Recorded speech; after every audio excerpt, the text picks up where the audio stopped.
उत्तराखंड से खबर, बेसिक शिक्षक भर्ती प्रक्रिया पर रोक लगा दी है हाईकोर्ट ने।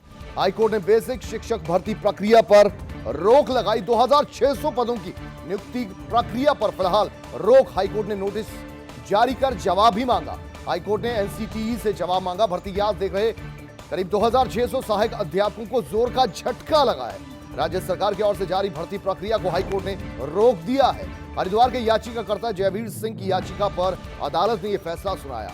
याचिकाकर्ता की दलील थी कि शिक्षा विभाग की सेवा नियमावली में एनआईओएस अभ्यर्थियों के लिए कोई प्रावधान नहीं है। अब हाईकोर्ट ने पूरे मामले में एनसीटीए को 3 सप्ताह में जवाब दाखिल करने को कहा है।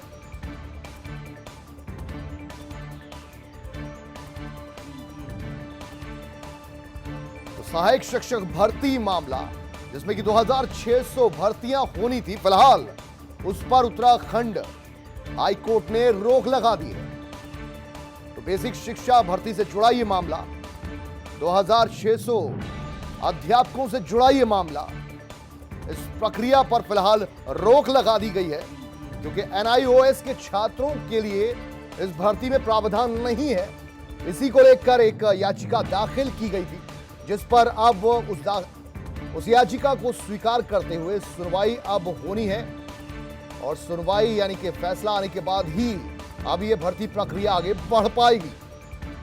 हाईकोर्ट ने बेसिक शिक्षा भर्ती प्रक्रिया पर फिलहाल रोक लगा दी है। 2600 पदों की नियुक्ति प्रक्रिया फिलहाल रोक दी गई है और अभ्यर्थियों के लिए ये एक झटके से कम नहीं।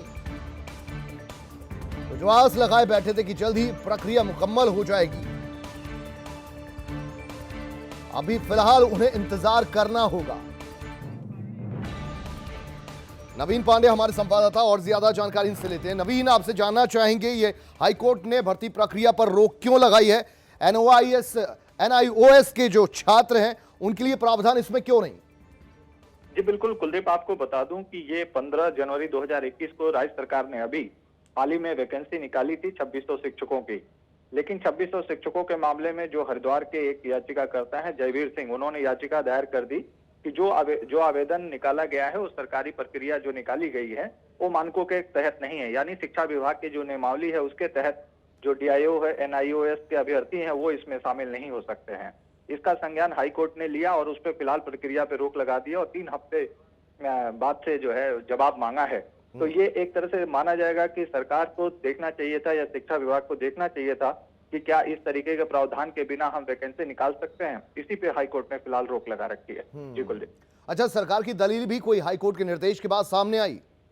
जी नहीं, अभी तो दलील नहीं आई है। हाँ, ये है कि अरविंद पांडे जो शिक्षा मंत्री, उन्होंने कहा कि चूंकि हमने पहले ही प्रावधान कहा था कि इस तरीके की वैकेंसी को ना निकाला जाए, लेकिन ये बड़ा दिलचस्प बात है कि एक तरफ शिक्षा मंत्री ये बयान दे रहे हैं, जो अभी सुबह का ही बयान है उनका, कि हमने मना किया था और इसको नहीं निकाला जाए, लेकिन विभाग ने कैसे निकाल दिया। और देखेंगे इस मामले में आगे क्या करना। तो ये भी एक बड़ी रोचक बात है कि एक तरफ शिक्षा मंत्री कह रहे हैं कि हमने मना किया था, दूसरी तरफ विभाग ने अगर वैकेंसी निकाल दी, तो ये भी एक अजीब सी स्थिति है। कहीं ना कहीं इस प्रकार से जो छात्र हैं या अभ्यर्थी हैं, उनके साथ खिलवाड़ी किया गया है। जी, तो यहाँ ये समझा जा सकता है कि शिक्षा विभाग जो है अपने स्तर पर काम कर रहा है, शिक्षा मंत्री की भी यहाँ सुनी नहीं गई क्या?